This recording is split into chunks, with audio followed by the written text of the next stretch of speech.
National Senior Inspector and Wildlife Protection Unit Manager at the Societies for the Prevention of Cruelty to Animals. Douglas Wolhuter joins us now from Johannesburg in South Africa. Good to have you on the show.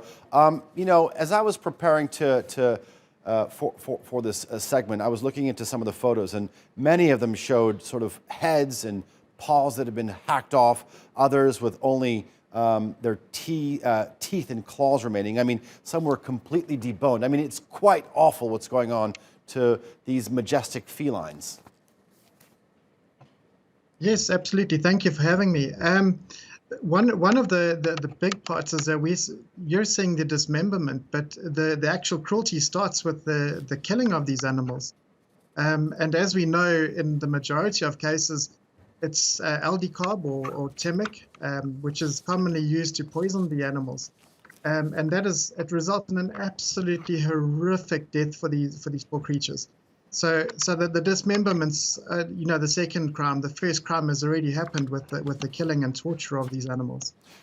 Douglas, tell me this. I mean, the main market for not only lions, but sort of the majority of wildlife bones and parts is Asia, particularly China. But what I think we're seeing is, correct me if I'm wrong, is more and more of these products are popping up in markets that we've never seen before. So there is a growing interest.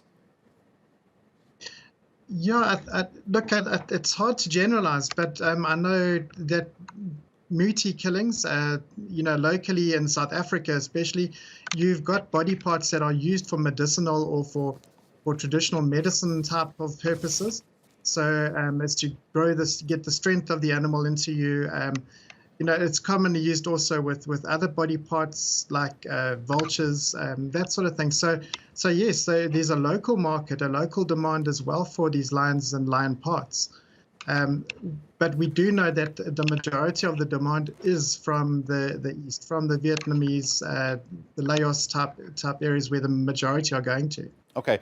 Douglas, tell me this. I mean, illegal hunting and poaching has always been a problem, and we know that this ongoing pandemic has really flipped upside down a lot of things in life. Is there an increased, a tighter correlation between COVID-19 and poaching? Well, there was kind of a different turn on that in South Africa, where there was actually a decrease in poaching during the lockdown period. But we went through quite a severe lockdown. But thereafter, absolutely, the economic downturn has played havoc with our wildlife. And as a result, we're seeing an increase in rhino poaching and lion poaching. So and a lot of these things, they're not always reported. So it's hard to give actual numbers, but we know that it is going up, and it's the cruelty that's involved that is so astronomical, and that's what we're fighting ourselves. Douglas Wolhuter, thank you very much for joining us here on the NewsHour. I do appreciate your analysis. Very important.